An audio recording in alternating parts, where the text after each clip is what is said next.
하나님 말씀을 우리 같이 보시겠습니다. 신약성경 에베소서 5장 8절에서 14절 말씀이 되겠습니다. 에베소서 5장 8절에서 14절 말씀 제가 읽어드리겠습니다. 너희가 전에는 어둠이더니 이제는 주 안에서 빛이라. 빛의 자녀들처럼 행하라. 빛의 열매는 모든 착함과 의로움과 진실함에 있느니라. 주를 기쁘시게 할 것이 무엇인가 시험하여 보라. 너희는 열매 없는 어둠의 일에 참여하지 말고 도리어 책망하라. 그들이 은밀히 행하는 것들은 말하기도 부끄러운 것들이라. 그러나 책망을 받는 모든 것은 빛으로 말미암아 드러나나니 드러나는 것마다 빛이니라. 그러므로 이르시기를 잠자는 자여 깨어서 죽은 자들 가운데서 일어나라. 그리스도께서 너희에게 빛주이시리라 하셨느니라. 아멘. 오늘 본문의 말씀은 에베소서 4장 17절 이하의 말씀과 연관되어지는 말씀입니다. 그래서 우리가 지지난 시간에는 4장 25절 이하 32절 말씀을 우리 가지고서는 성령을 근심하지 말게 하라 하는 그러한 그 부분을 가지고 성령 하나님을 기쁘시게 라고 하는 그런 제목으로 설교를 했고, 그리고 지난주에 5장 1절에서 7절 말씀 속에서는 하나님을 본받는 자 되라고 하는 그러한 제목으로 말씀을 설교를 했습니다. 오늘 제목은 주를 기쁘시게 하는 것이에요. 그러니까는 지금 이 석주를 이렇게 계속 살펴보더라도 제목이 다 연관성이 있습니다. 그렇죠? 비슷한 그러한 제목들이에요. 성령 하나님을 기쁘시게, 물 근심하지 않게라고 하는 것에 그것에 이제 반대되어지는 그러한 말이 이제 기쁘시게 한다라고 하는 것이기 때문에 성령 하나님을 기쁘시게, 그 다음에 또 하나님을 본받는 자. 오늘 본문에서는 주를 기쁘시게 하는 것.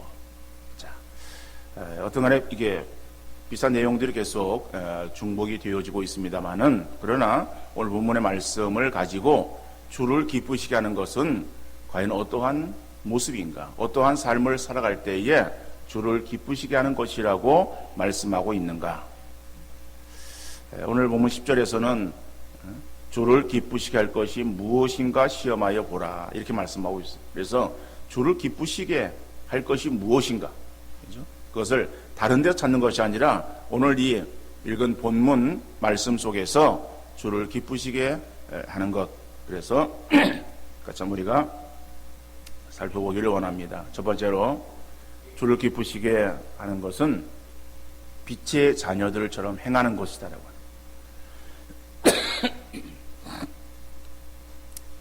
주님을 기쁘시게 하는 것. 참 주님이 기뻐함을 여기는 그러한 것이 어떠한 것인가?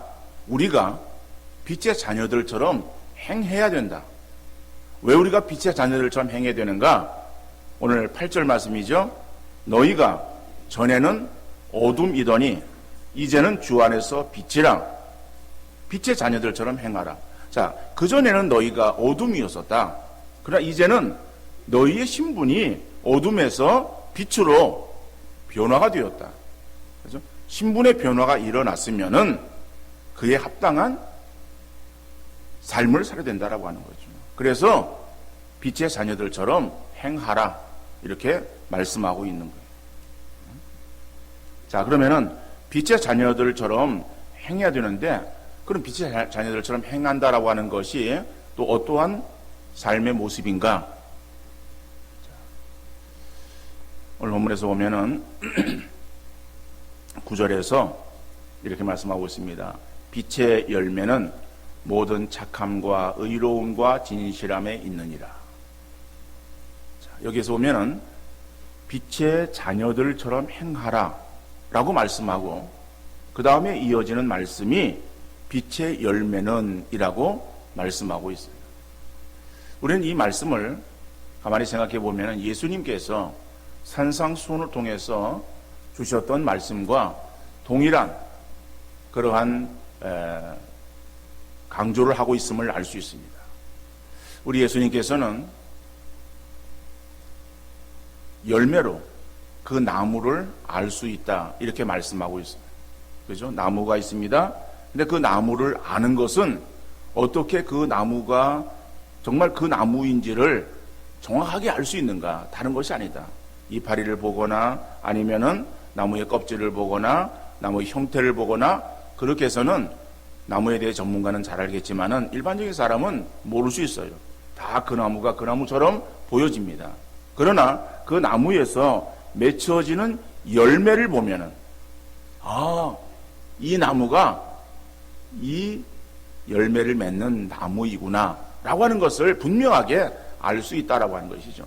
이러한 자연의 그러한 이 원리를 따라서 우리의 신앙생활에 있어서도 우리가 신앙의 어떠한 모습을 가지고 있는가, 우리가 맺혀지는 신앙의 열매를 통해서 우리의 신앙의 정도를 가늠할 수 있다라고 말씀하고 있어요. 자, 이러한 예수님 말씀처럼 오늘 바울도 우리가 빛의 자녀가 되었으면은 빛의 자녀는 당연히 그 삶에서 빛의 열매를 맺어야 된다. 그렇죠? 빛의 열매를 맺히는 것은 당연하다. 왜? 우리가 그러한 사람이 되었기 때문에 그렇다라고 하는 거죠. 그러니까 빛의 열매가 맺혀지지 않으면은 우리가 그런 사람이 되었는가를 한번 스스로 돌아보아야 된다. 자, 그래서 그 빛의 열매를 세 가지를 말하고 있습니다. 거기서 보면은 착함과 의로움과 진실함. 근데 이것은 그 빛의 열매의 어떤 종류를 말하는 것이 아니에요. 종류가 아니고 빛의 열매의 특성을 말하는 거예요. 특성. 본질적인 그러한 그 모습을 말하고 있는 것이다. 우리가 빛의 자녀가 되었기 때문에 너희는 이러한 모습을 이루어낸다. 그래서 어떠한 그 삶을 어떤 열매 그 구체적으로 하나하나를 말하는 것이 아니고 너희들이 맺혀져야 될 그러한 그 빛의 열매는 이러한 특성을 가지고 있어야 된다라고 하는 것. 그래서 그 세 가지 특성을 말하고 있는데 그 착함, 의로움, 진실함이라고 하는 것은 이건 하나님의 성품과 관계되어진 거예요. 하나님은 이러한 성품으로 인해서 우리에게 진노하신 것이 아니라 우리를 사랑으로 인도하셨고 또 하나님이 행하시는 그러한 일들에 있어서는 결코 불의함이 없고 거짓이 없다. 그래서 이 착함이라고 하는 것은 하나님의 관용하심과 자비와 인내를 말하는 거예요. 그러니까 하나님의 이 착하심, 그러니까 하나님이 착하시다라고 하면 좀 우리가 좀 쓰기가 그죠? 송구스러운 그러한 표현으로 생각될 수 있습니다. 그런데 하나님이 착하시다 이런 어떤 표현이 아니고 하나님은 선하신 하나님이세요. 그러니까 하나님의 그런 그 본성은 착하시다라고 하는 거예요. 그 착하심으로 인해서 우리에게 행하는 것은 죄로 인해서의 진노가 아니라 우리를 관용하심. 그죠? 그것이 우리에게 행해지고 있는 것이죠. 그러니까 우리가 잘나고 우리가 무슨 뭐 하나님의 그러한 다 충만한 그런 어떤 자격을 갖추어서 하나님께서 그런 자격을 모시고 우리를 그렇게 대해 주신 것이 아니라 우리는 그러한 자격을 갖추지 못했지만은 하나님의 이러한 이 선하신 그러한 성품으로 인해서 하나님의 관용이 우리에게 베풀어졌기 때문에 우리가 하나님의 자녀로 사랑을 받는 그러한 자리에 들어오게 되었다라고 하는 거예요. 그렇다면은 우리도 하나님의 이러한 선하심, 착하심을 따라서 다른 이웃들에게 그러한 삶을 살아야 된다. 자, 이렇게 말씀하고 있는 것입니다. 더 나아가서 의로움이라고 하는 것은 전혀 그릇 행하심이 없는 하나님의 공의를 가리키는 거예요.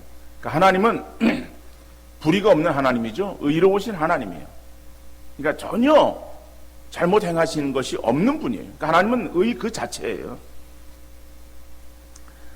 그래서 여기서 말하는 우리가 사람이 의로워져야 된다라고 하는 그것은 사람이 스스로 행하는 어떠한 의, 그것을 말하는 것은 아닙니다. 그렇죠? 사람이 의를 부르짖어요. 그런데 사람이 의를 부르짖지만은 의를 부르짖는 그러한 그 의인이라고 자칭 타칭 이야기되어지는 그러한 사람들을 보면은 그러면 전부 다 의로운가 하면 자기가 주장하는 그러한 부분에 있어서는 의롭게 여겨지고 보여질지 몰라도 그러나 다른 부분에 있어서는 얼마나 불의한지 몰라요. 그러니까는 사람이 스스로 행하는 어떠한 의, 그 의를 말하는 것이 아니라 하나님이 가지고 계시는 그런 어떤 의를 말하고 있는 것이다. 사람들은 의를 행한다라고 할 때에 그 의가 사실은 부족해요. 다른 사람들에게 있어서 보이려고 하는 그러한 경우들이 많이 있다. 결국에는 바리새인의 외식하는 그러한 모습처럼 의를 행할 때가 많이 있습니다. 그러나 그렇게 의로운 것처럼 행했던 바리새인들, 결국 주님께서는 그 바리새인들을 향해서 얼마나 책망하셨습니까? 우리가 다른 사람들에게 있어서 어떤 의의를 보이기 위해서 내가 의롭다라고 하는 것을 드러내는 것이 아니라 정말 하나님과 사람들 앞에서 하나님 말씀을 따라서 우리가 믿음으로 행하는 그러한 우리의 삶의 모습이 되어야 하는 것이다. 더 나아가서 진실함이라고 하는 것도 다른 부분에서는 이 진실함이라고 하는 이 단어가 진리라고 하는 그러한 단어로 번역되어 있어요. 자, 그런데 오늘 이 본문에서는 진실함이라고 그렇게 번역하고 있는 것은 진리를 통해서 거듭난 그리스도인들의 속임없이 솔직하고 정직하고 순수한 어떤 성품을 강조하기 위한 것이다. 그러니까 우리가 이 거짓의 아비인 마귀에 속해 있다가 이제는 하나님의 자녀로 우리의 신분이 바뀌어졌기 때문에 우리가 행하는 그러한 것들이 이제는 어떠한 속임 없이 솔직하고 그리고 어떠한 순수한 그런 어떤 성품을 가져야 된다라고 하는 그러한 측면에서의 말씀입니다. 어떠간에 이러한 이 착함이나 의로움이나 진실함 이런 것들은 하나님의 성품이고 또 우리가 하나님의 자녀로 우리의 신분이 바뀌어졌으면은 우리에게서도 역시 이러한 성품의 모습들이 맺혀져야 된다라고 합니다. 이러한 삶이 우리에게서 열매로 드러나야 된다라고 말씀하고 있습니다. 그러니까 오늘 이 본문의 말씀은 지난주의 말씀과 비교해서 볼 때에 지난주의 말씀은 소극적인 측면에서의 말씀이었어요. 여러분, 하나님을 본받는 자라고 하는 부분을 우리가 생각해 보면서 지난주에는 3절에서 5절 말씀까지 해서는 우리가 하나님을 본받는 자로서의 우리가 해서는 안 될, 경계해야 될 그러한 부분을 말씀드렸어요. 그죠? 그래서 지난주에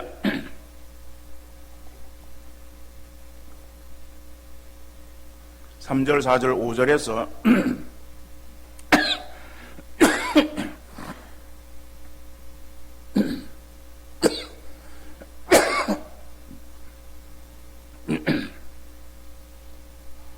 각기 3가지씩 9가지의 죄악을 지적하고 있습니다.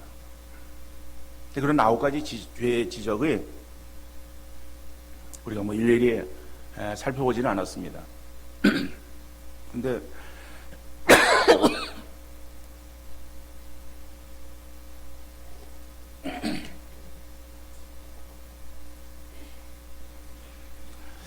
3절에서는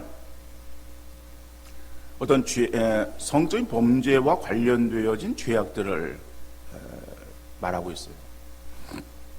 그 다음에 4절에서는 우리 어떤 더러운 말, 언어와 관계되어진 그러한 말에 대한 죄악들을 말하고 있고, 그 다음에 5절에서는 우상숭배를 이제 결론 지으면서 결국 그것은 이제 탐심이다. 그래서 탐하는 것, 그죠? 탐욕 그런 것을 말하고 있어요. 그러니까 이런 것들. 그래서 그런 어떠한 큰 세 가지의 작은 것에서 하면 9가지의 이런 어떤 죄악들을 말하면서 이런 것들은 우리가 버려야 될, 경계해야 될, 행해서는 안 될, 하나님이 기뻐하지 않는 그러한 일들이다. 이렇게 지난주에 말씀드렸거든요. 그러니까 하나님을 본받는 사람이 있어서는 어떤 우리에게 있어서의 더러운 그러한 어떤 죄악들, 세상에 속한 어떤 그러한 죄악들을 우리가 버려야 된다. 우리의 삶에서 드러나지 아니하도록 경계해야 된다라고 하는 것을 주의상으로 말씀을 드렸습니다.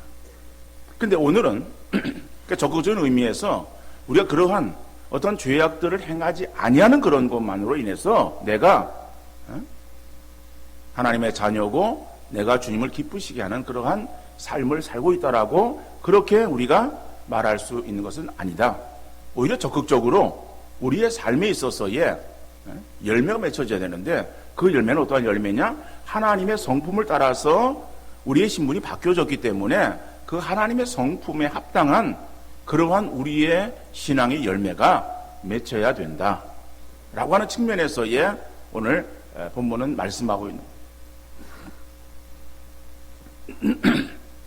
여러분, 우리가 우리의 성품이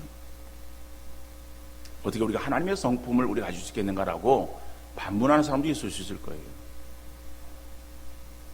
그런데 우리는 하나님의 형상을 따라서 만들어진 존재들이에요. 그 형상이 죄로 인해서 결국에는 망가졌어요. 망가졌지만 다시 예수 그리스도로 인해서 새롭게 피조되어진 우리는 하나님의 형상을 다시 입고 재창조되어졌습니다. 근데 물론 거기에는 깨어진 이제 그러한 부분들로 인해서 아주 완벽하게 우리가 복원되지는 않았지만은 다시 우리에게 있어서 하나님의 형상이 회복되어졌어요. 하나님의 형상이라고 할 때 하나님의 어떤 속성들을 말할 때 그 속성 중에서 하나님만이 가지고 계신 속성이 있어요. 그러나 하나님만이 가지고 있는 속성 이외에 하나님의 자녀로서 하나님이 가지고 계시는 속성을 우리도 함께 가지고 있는 그러한 부분들이 있다. 근데 오늘 본문에 나타나고 있는 이 세 가지 속성이라고 하는 것은 우리에게도 사실은 있는 속성이에요.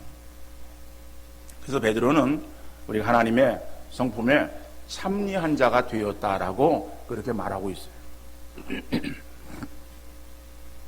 여러분, 우리가 사람이 악하다라고 할지라도요, 자기 자식에게 악한 사람이 있습니까? 하긴 요즘은 또 이런 말도 또 다 틀린 말이 되어져 가고 있는 세상입니다만은, 그러나 특별한 경우에는 그렇지만은요, 대부분의 부모들은 자기 자녀에게 있어서 어떻습니까? 다 선해요. 그렇죠?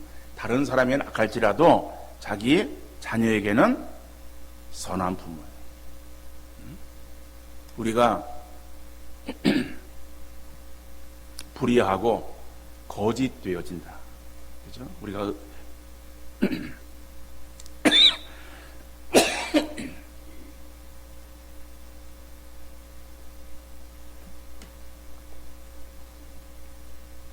우리가 의롭지 못하고 거짓말을 잘하는 사람이라 할지라도 하루 24시간 죄를 범하고 거짓말을 하는 사람이 있겠습니까? 그죠? 그런 사람은 없어요. 우리가 선한 부분이 있어요.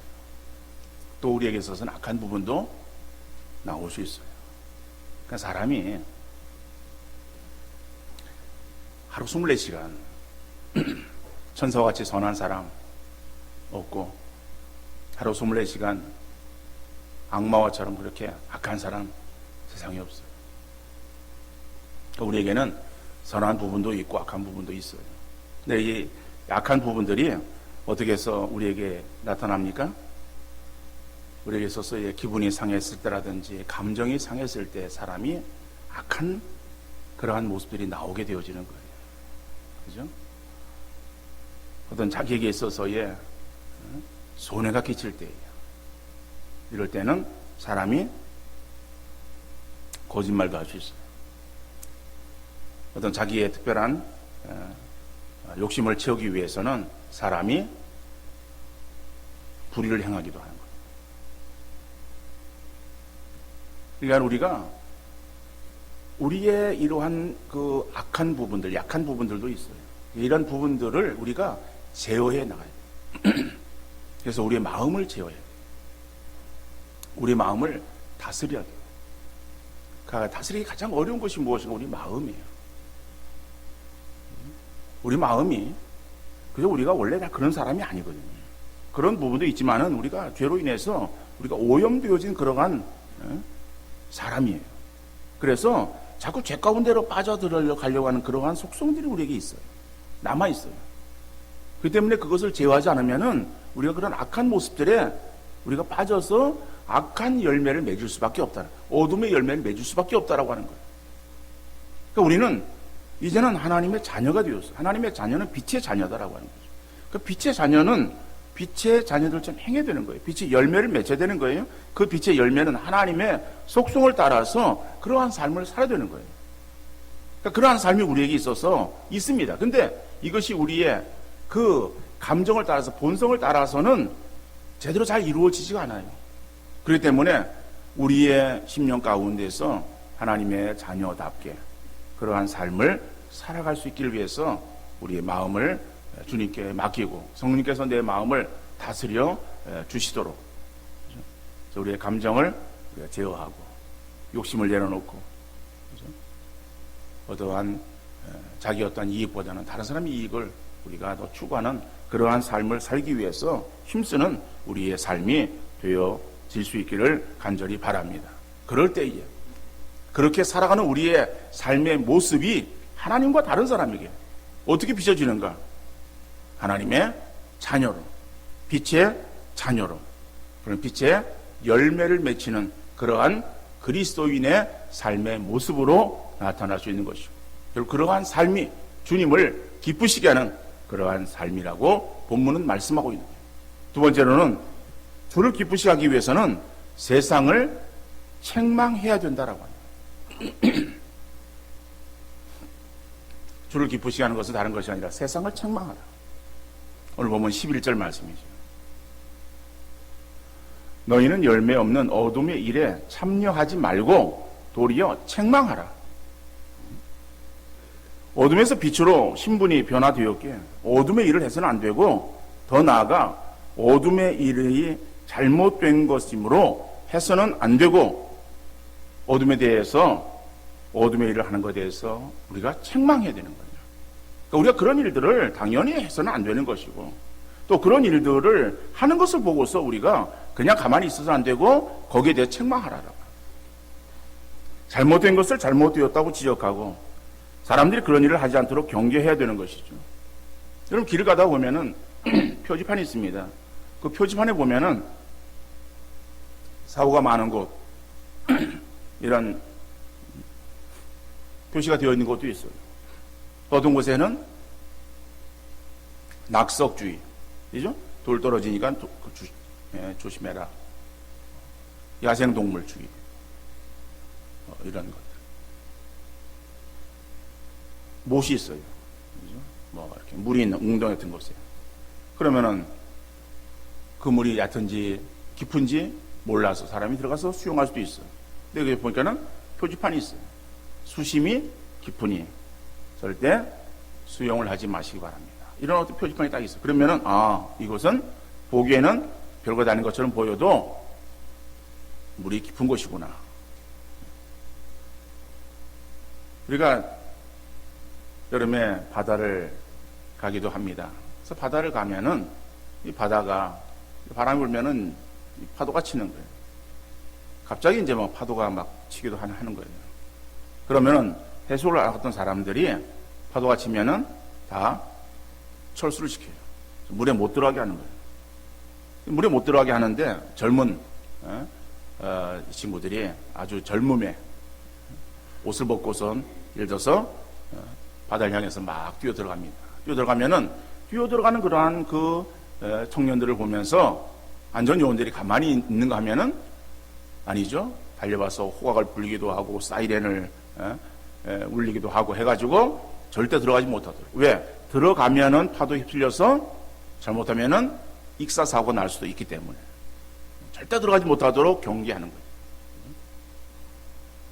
여러분, 우리 그리스도인들이 어둠에서 빛으로 우리의 신분이 변화되었고 어둠의 일을 벗은 사람이기에 다른 사람이 어둠의 일을 하거나 어둠으로 가고자 할 때에 소리 질러서 그들을 막아야 된다라고 합니다. 근데 우리는 영적 무감각자가 되었거나 영적 벙어리가 되어서 그런 어둠에 대해서 세상의 죄악에 대해서 우리가 전혀 반응을 보이지 않고 있어요. 반응을 보이지 않는 것은 두 가지 이유일 거예요.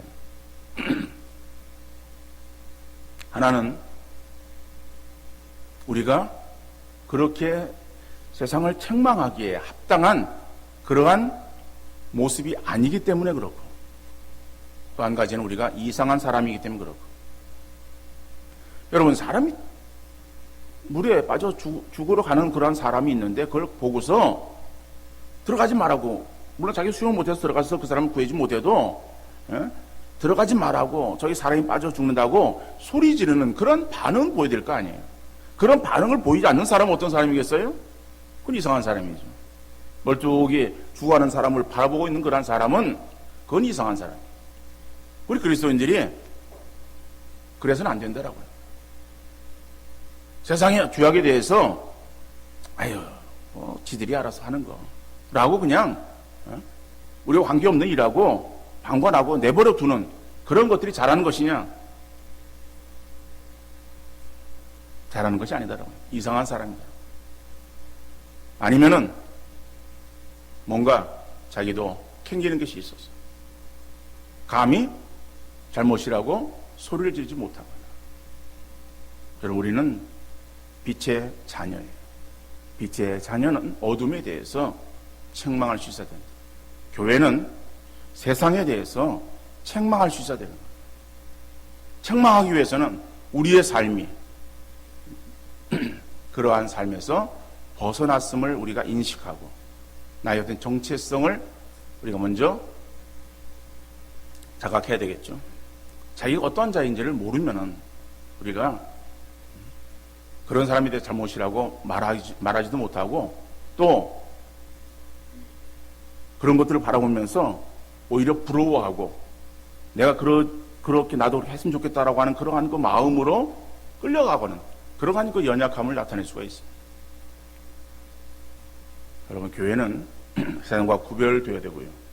교회는 세상에 대해서 책망해야 돼요. 그 세상을 책망하지 못하면은 세상이 교회를 책망하는 거예요. 오늘 시대는 그런 거예요.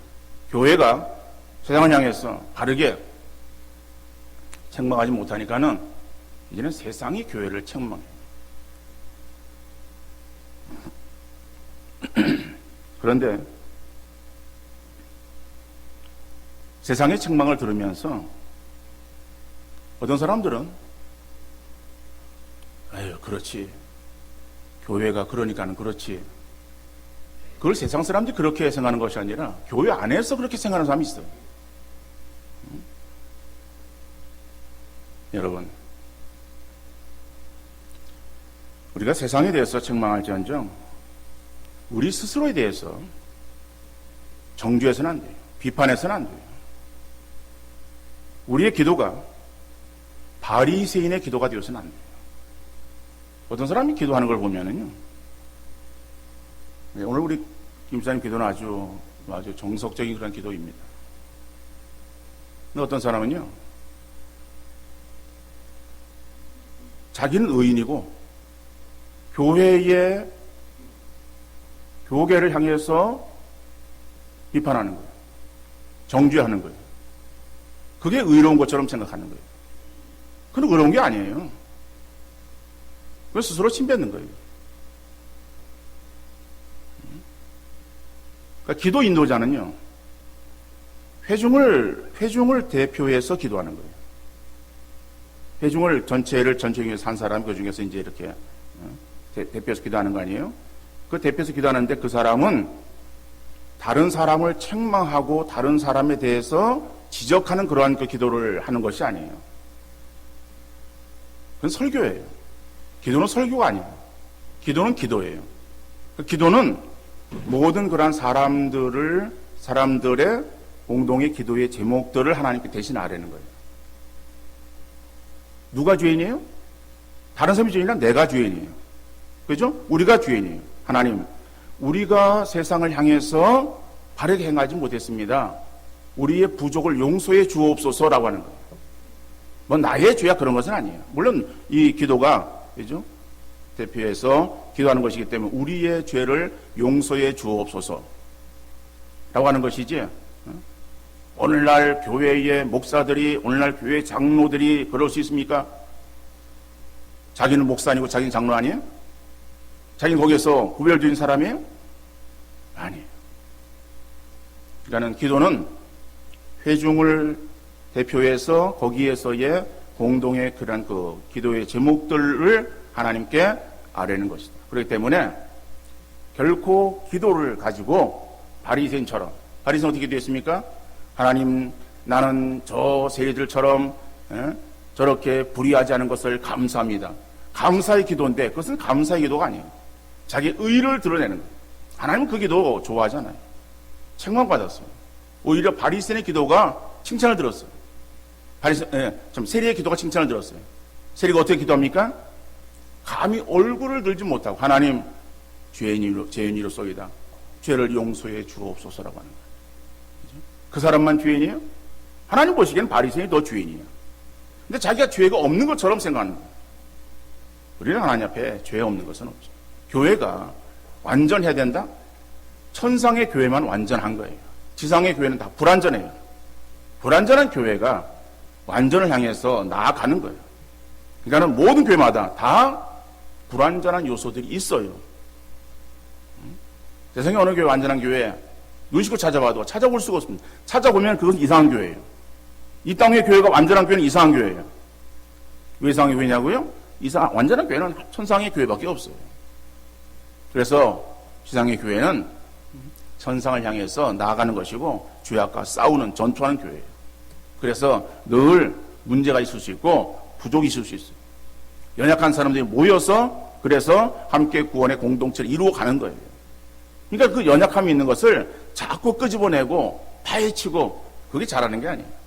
성경은 교회에 대해서 비판하라, 정죄하라 말하지 않아요. 감싸는 거예요. 보호해 주는 거예요. 그것이 곧 다른 사람의 문제가 아니라 나의 문제예요. 나의 문제로 알고 하나님 용서해 주옵소서, 용서를 구하는 거예요. 그게 우리의 기도가 되어야 되는 거예요. 그러나 우리가 세상을 향해서는 책망해야 되는 거예요. 세상을 동조해서는 안 돼요. 세상을 향해서 우리가 따라가서는 안 돼요. 세상이 잘못되어진 것을 단호하게 잘못되었다라고, 그건 아니라고 말할 수 있는 교회가 되어야 되는 거예요. 오늘 본문은 그것을 말하고 있어요.